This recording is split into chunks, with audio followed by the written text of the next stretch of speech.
धन्यवाद करता हूं कि आप लोगों ने समय निकाला। सरा कमेटी के जो अध्यक्ष हैं अब्दुल रहमान साहब का मैं धन्यवाद करता हूं। उपाध्यक्ष हैं असुद्दीन आलमगीर जी, उनका मैं धन्यवाद करता हूं। और अभी इस मंच पे जिस तरह से विधायक जी ने जिस तरह से इस्लाम और नबी की खूबसूरती की तारीफ़ की और उन्होंने बताया कि इंसानियत किस तरह से होती है, इनके जज्बे को मैं सलाम करता हूं कि जितनी खूबसूरती से उन्होंने आज ये चीज़ रखी वो काबिल तारीफ़ है। मैं दिल से उनका धन्यवाद करता हूं। सदर साहब अलीम अली खान साहब का धन्यवाद करता हूं। SK इस्बार साहब का धन्यवाद करता हूं। अब्दुल रहमान साहब का धन्यवाद करता हूं। SK उमर फारूक जी, राज मोहम्मद खान जी का मैं धन्यवाद करता हूं कि उन्होंने मुझे मौका दिया इस मंच पर अपनी बात रखने के लिए। लेकिन मैं शुरू करने से पहले ये जानना चाहता हूं कि आप लोग मुझसे क्या चाहते हैं। क्या मैं अपने उसी अंदाज में आपसे अपने दिल के हालात बयां करूं?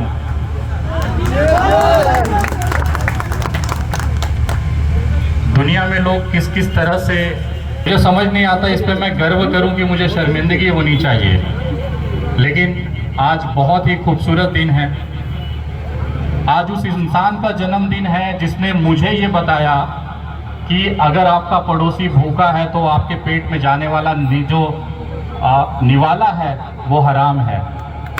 आज मुझे गर्व है कि उस इंसान का जन्मदिन है जिसने मुझे ये सिखाया कि अगर कोई इंसान आपके ऊपर कचरा फेंके और अगर उसकी तबीयत खराब हो जाए तो उसका हाल आपको जाकर पूछना चाहिए।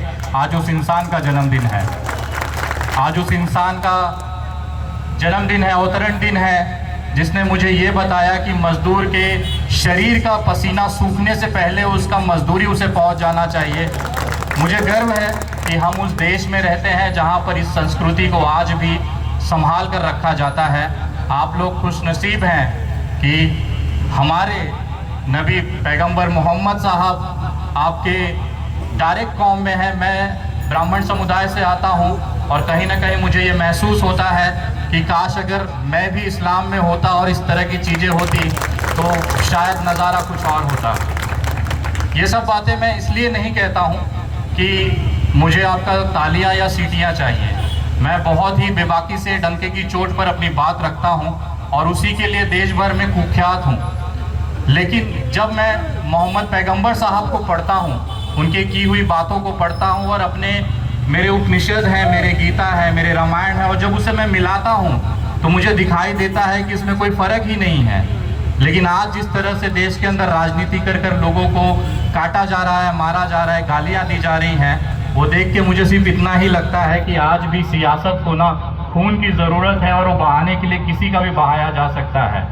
गोधरा में कुछ हिंदुओं को मारकर सत्ता हासिल की जा सकती है तो कहीं पर मुसलमानों की लिंचिंग कर कर भी सत्ता हासिल की जा सकती है। आज इंसान की जो कीमत है वो कौड़ियों के दाम पर है और यही कारण है कि आज जो राजनीति हमारे ऊपर हावी हो जाती है। मुझे जब सर ने आमंत्रित किया और बताया कि आपको देश के अंदर मुसलमानों के हालात पर बात करने के लिए, जो आज मुसलमानों की तकलीफ है, दयनीय हालत है, उस पर आपको बताना है, बात करना है, तो मैंने सर से कहा कि मेरे ये देश का दुर्भाग्य है कि आज़ादी के 75 साल बाद भी अगर हम मुसलमानों की दयनीय हालत पे बात कर रहे हैं तो ये मेरे भारत के लिए शर्मिंदगी की बात है। मेरे हिंदुस्तान का सर झुक जाता है कि अगर 75 साल बाद भी हम आज ये चर्चा करने के लिए इस मंच पे खड़े हैं कि हमारे भारत का जो मुसलमान है वो दयनीय हालत में है, तो ये मेरे लिए शर्म की बात है कि हम उस भारत को बना नहीं पाए जिसके लिए आज़ादी के लिए हमारे लोगों ने आहुतियाँ दी और 75 साल बाद भी हम उसी तरह से जी रहे हैं। बहुत सारे चीज़ों पे चर्चा की जा सकती है। मैंने सर से पूछा कि मुझे किस लेवल तक जाना है, तो उनका ये कहना था कि आराम से अपना बात रखिएगा। तो मैं बहुत शांति से अपनी बात रखना चाहता हूं कि लोग कहते हैं आज जिस तरह से भारतीय जनता पार्टी मुसलमानों का दमन कर रही है, आपको क्या लगता है कि केवल मुसलमानों का दमन भारतीय जनता पार्टी ही कर रही है? आपको सिर्फ हाँ या ना में ही कहना है। आपको लगता है कि केवल भारतीय जनता पार्टी ही आपको तबाह कर रही है? मेरा एनालिसिस, मेरा विश्लेषण ये कहता है कि 1950 से जब से देश आज़ाद हुआ है और मुसलमानों को मतदान करने का, राजनीति में आने का, हिस्सेदारी लेने का जब बात किया जाता है तो कहीं ना कहीं आप इस चीज़ में पीछे हो जाते हैं। आप किसी हिंदू को वोट देंगे, आप उसको वोट दे सकते हैं, लेकिन जब कोई मुसलमान प्रत्याशी होता है क्या उसे हिंदू वोट देता है? 1950 से ये सिलसिला चला आ रहा है। उस समय ना बीजेपी थी ना कोई पार्टी थी, और आज 2003 में भी हालात कुछ ऐसे नहीं हैं। हम सोचते हैं बहुत एडवांस हो गए हैं, सबके हाथ में स्मार्ट मोबाइल है, सब इंस्टाग्राम पे फेसबुक लाइव वगैरह सब देख रहे हैं। लेकिन जब ये होता है, हालात आते हैं कि जब वोटिंग की बात आती है, आप तो हिंदुओं के साथ खड़े हो जाते हैं, लेकिन क्या हिंदू आपके साथ खड़ा होता है?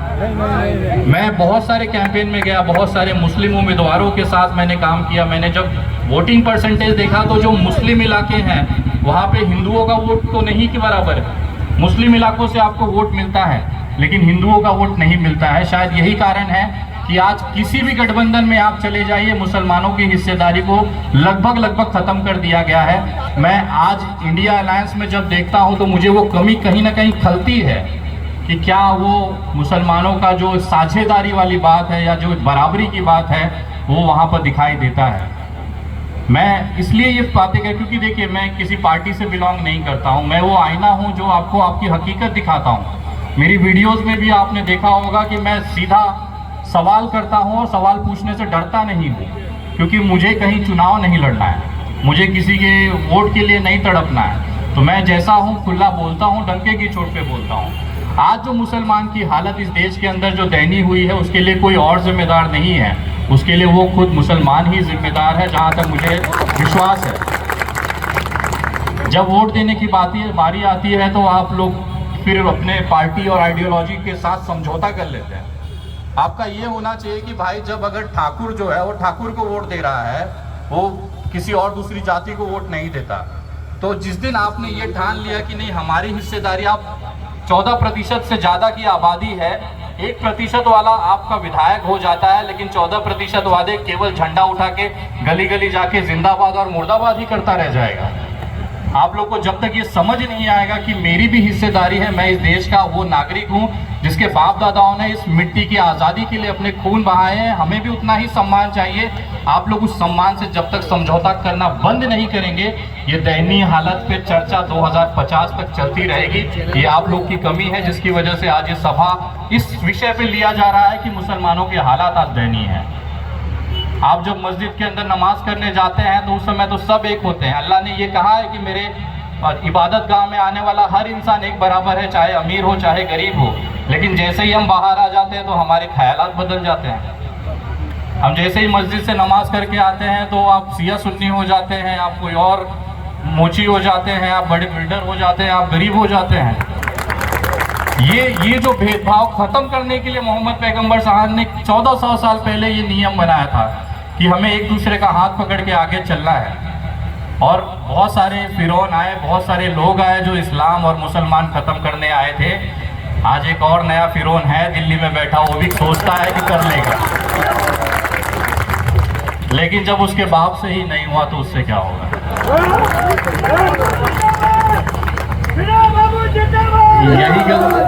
यही गलती है सर, यही गलती। हम भावनाओं में बह के वो चीजें कर जाते हैं जो नहीं होना है। आप अपने लिए आवाज उठाइए। विनय दुबे इस मिट्टी का टुकड़ा है सर। हम आप जैसे 5000 लाखों विनय दुबे आएंगे और चले जाएंगे, लेकिन आपकी जो एकता अखंडता है वो जिंदा रहना जरूरी है। आप इंसान हैं, आपको जिंदा होना जरूरी है। आपके सवाल पूछने का जमीर जो है, जो जिगरा है, वो जिंदा होना जरूरी है। मैं सिर्फ एक चीज पूछता हूँ, अगर अभी देखना होगा लाइव शो के दौरान, इस सभा के दौरान मैं नारे तकबीर कहूंगा ना, देखना कितने लोगों के मुंह से आवाज आती है, आपको हकीकत पता चल जाएगी। ट्राई करना है, ट्राई करना है। नारे तकबीर, नारे तकबीर। आज भी बहुत सारे लोगों के दिल से बहुत स्लो आवाज आती है। सोचिए जो अपने नबी का जय नहीं कर पा रहा है, वो पॉलिटिक्स और राजनीति में अपनी हिस्सेदारी क्या ही ले लेगा। जो अपने नबी का नहीं हुआ, आज मैं आप तमाम लोगों से पूछता हूँ कितने लोग मस्जिद गए थे नमाज पढ़ने। सिर्फ फ्राइडे को जुम्मे की नमाज होती है, ये सबको पता है, लेकिन उसके बाद 5 बार ऊपर वाला अल्लाह आपको बुलाता है कि आओ, अपने गुनाह कबूल करो, अपनी बातें मुझसे बताओ, लेकिन हम जाते नहीं हैं। 5 बार दिन में वो याद दिलाता है कि मैं बैठा हूँ, मुझसे बताओ तो सही, लेकिन हम बिजी हैं फेसबुक पे, इंस्टाग्राम पे, दोस्तों के साथ पार्टी करने में। मैं ब्राह्मण हूँ, मैं हर शनिवार अपना पूजा पाठ करता हूँ। मैं दुनिया किसी कोने में रहूँ, मैं उससे कॉम्प्रोमाइज़ नहीं करता, जो क्योंकि वो मेरा नियम है। मेरे ऊपर वाले ने मुझे ये कहा है कि उस दिन तुझे मेरे सामने आना है, अपनी बात रखनी है, अपने दिल के हालात बयान करना है। आप लोग खुशकिस्मत है कि दिन में 5 बार आपको याद किया जाता है और हम नहीं जा पाते हैं। कुछ चंद कदमों पे मस्जिदें होती हैं सर, हम लोग पूरे देश जाते हैं, कभी ऐसा नहीं हुआ कि मैं जहाँ रुका हूँ उसके 100 मीटर में मस्जिद ना हो, लेकिन वो मस्जिदें आज वीरान है, सुनी है। सिर्फ इस अहम में, इस घमंड में कि पढ़ लिया जाएगा, अगली बार ईशा की नमाज होगी तब पढ़ लेंगे, जोहर होगा तब पढ़ लेंगे, लेकिन वो समय आता ही नहीं है। जैसे ही फ्राइडे आता है सबकी दौड़ हो जाती है मस्जिद तक।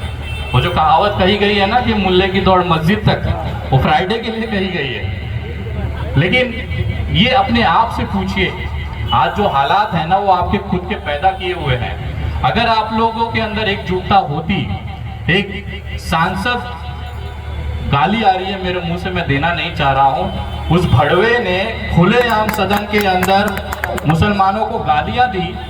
आज वो इसके लिए उसके अंदर कॉन्फिडेंस आ रहा है क्योंकि उसको पता है कि मुसलमान मेरा क्या ही कर लेगा। यही बात किसी जाट गुज्जर को बोल के दिखाता, उसकी ना धजिया उड़ गई होती, लेकिन उसे पता है मुसलमान टुकड़ों में बटा है। बंगाल में ममता जी के साथ है, बिहार में तेजस्वी जी के साथ है, वहाँ सब अलग अलग टुकड़ों में बटा है, मेरा क्या ही कर लेगा। लेकिन मैं इस मंच से, क्योंकि उसके बाद से मैं लगातार सोशल मीडिया में नहीं आ पाया हूँ, ये खूबसूरत मंच मिला है, तो मैं उस भड़वे रमेश भिदोड़ी को ये कहना चाहता हूँ कि जिस संविधान ने आपको, दानिश अली को मुल्ला और कटुआ बोलने की संवैधानिक अधिकार दिया, उसी संवैधानिक अधिकार से मैं तुझे भोसड़ी वाले और भड़वे बोलता हूँ इस मंच से। लेकिन आपको आज मजबूत होना जरूरी है, क्योंकि जिस तरह से आप लोग आज, लोग पूछते हैं ना कि जैसे ही मुसलमान का सवाल आता है तो उनकी देशभक्ति पर सवाल पूछ लिया जाता है। वो ये कहते हैं कि भैया ज्यादातर आतंकवादी जो होते हैं वो मुसलमान ही क्यों होते हैं। जब भी ये सवाल आए तो आप सीधा सीधा उस इंसान से ये पूछिए जिसके मुंह से भी ये शब्द निकले कि हर आतंकवादी मुसलमान ही क्यों होता है, तो उसको सीधा बोलिएगा कि इस देश का जो पहला भड़वा जो आतंकवादी था ना, वो गोडसे था, वो मुसलमान नहीं था। और आपके ऊपर देशभक्ति पर सवाल उठाना, जब ये सवाल आता है तो आप सीधा बोलिएगा कि मैं इस देश की मिट्टी को 5 बार चूमता हूँ। अगर मुझसे बड़ा कोई देशभक्त है जो इस मिट्टी से प्यार करता है तो मेरे सामने खड़ा हो जाए। इस 5 बार मिट्टी को चूमने वाला मैं देश का गद्दार नहीं हूँ। और सिर्फ इतना ही नहीं है, जब मैं मर जाता हूँ तो इसी मिट्टी में दफना दिया जाता हूँ। इससे ज्यादा देशभक्ति का सर्टिफिकेट मुझसे नहीं दिया जा सकता। आप वो कौम है जिसको अपनी ताकत का अंदाजा नहीं है। आप एक दूसरे के ऊपर जिम्मेदारियां ढकेल देते हैं और सोचते हैं कि वो मेरा भला कर देगा। मैं आज भी कहता हूँ, आंसुआ, अगर कोई आपके आंसू पोंछने आएगा तो उसके पीछे उसका मकसद और उसका उद्देश्य होगा। आज के टाइम में कुछ भी फ्री नहीं है। वो बंदा आपका किस तरह से मदद करेगा इसकी आप उम्मीद भी मत करिए। अगर आज आपके हालात आपको सुधारने हैं तो आपको खुद खड़ा होना पड़ेगा और अपनी एक साझेदारी, एक हिस्सेदारी सत्ता में लेनी पड़ेगी। जब आपके विधायक, मैं एक सवाल पूछूंगी, कितने विधायक हैं आपके मुसलमानों के, कौम के, जो सदन के अंदर मुसलमानों की बात रखते हैं, या उनकी संख्या है 545 में से सिर्फ 4% है। आप लोग 14% की आबादी रह के 4% ही हैं। और उसके उलट अगर आप दूसरे कम्युनिटी का देखिए जिसकी आबादी 20% से भी ज्यादा नहीं है, उसके 30% से ज्यादा MLAs और MPs बैठे हैं। वो सिर्फ इसलिए क्योंकि आप तो उन्हें वोट दे देते हैं लेकिन वो आपको वोट नहीं देते। ये जो पैरामीटर है इसे आपको तोड़ना पड़ेगा। और जिस तरह से सरकारें दमनशाही चला रही हैं, जिस तरह से ये केवल हिंदुओं को खुश करके राजनीति करने का हिसाब है। मैं एक बात पूछता हूं कि क्या पेट्रोल पंप पे जाने के बाद वो पूछता है कि आप हिंदू हैं कि मुसलमान हैं? कोई नहीं पूछता। क्या मुसलमानों को 200 रुपया लीटर पेट्रोल और जो भाजपा के वो टटपुटिये कार्यकर्ता हैं उनको 40 रुपया लीटर मिलता है? आज जो सबसे ज्यादा भारतीय जनता पार्टी में तबाह है ना, वो भारतीय हिंदू जो है, वहाँ पे जो सनातनी हम जिसे कहते हैं, उसकी तबाही है। मुसलमान कम से कम अपने घर में बैठ के नल्ला नहारी खा रहे हैं। सीख कबाब कितने लोग खाए हैं लास्ट आज? हाथ उठाइएगा ईमानदारी से। सीख कबाब खाए हैं ना? कोई दिक्कत है उसमें? टेस्ट उतना ही अच्छा है ना। ये हालात है। आज हिंदू परिवारों में ना 80 करोड़ ऐसे परिवार हैं जिनको 5 किलो राशन की भीख नरेंद्र मोदी उनकी थैली में फेंकता है, तब कहीं जाकर उनका पेट भरता है। लेकिन मैं जब देखता हूँ कि एक मुसलमान को वो दिन रात मेहनत करके शाम को नल्ला नहा रहे, और वो देखो मेरे जैसे भाई बैठे हैं वहाँ पे सीख कबाब खा के खुश है। तो बीजेपी असली में देखा जाए तो वो हिंदुओं की कट्टर दुश्मन है, जो हिंदुओं को ये डराती है कि अगर आप मेरा साथ नहीं देंगे तो मुसलमान हावी हो जाएंगे। इस देश में 1% बौद्ध है, 1% जैन है, 1% सिख है, लेकिन खतरे में कौन है? 80% वाला हिंदू। ये सबसे बड़ा जोक है हमारे भारत का कि 1% सिख, 1% बौद्ध, 1% जो छोटी कम्युनिटियां हैं वो आज राजा है। जैन जो है वो आज सबसे बड़े उद्योगपति है, लेकिन जो 80% हिंदू है उसको खतरा किससे है? 14% वाले मुसलमान से। एक दिन मैं दिल्ली में था, वहां पर सांसद जी हैं भाजपा के, वो अचानक से मिल गए। वो बोले विनय भाई आप बहुत बलात्कार कर देते हो यार हमारा, भारतीय जनता पार्टी का। तो मैंने पूछा भाई एक बात बताओ, तुम खुद अपनी सत्यानाश खुद ही करते हो।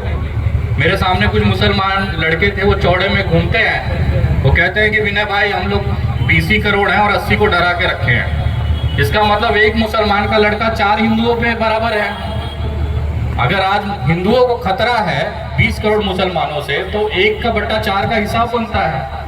मैं बोला आप खुद अपनी नाक कटवा रहे हो, हमारा इंसल्ट करवाते हो देश के सामने कि हम हिंदू 80 करोड़ 100 करोड़ हो के भी 20 करोड़ मुसलमानों से खतरे में है।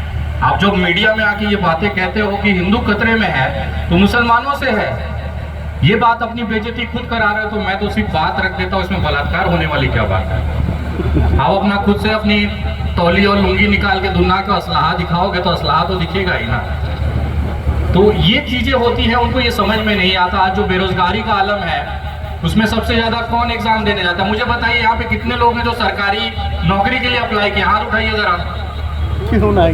सन्नाटा है ना भाई। मुसलमान का जो बच्चा है ना वो रोजगार करता है, धंधा करता है, वो नौकरी के पीछे नहीं जाता। उसे पता है कि मैं मेहनत करूंगा दिन भर में 1500-2000 रुपए कमा के घर जाऊंगा। नौकरी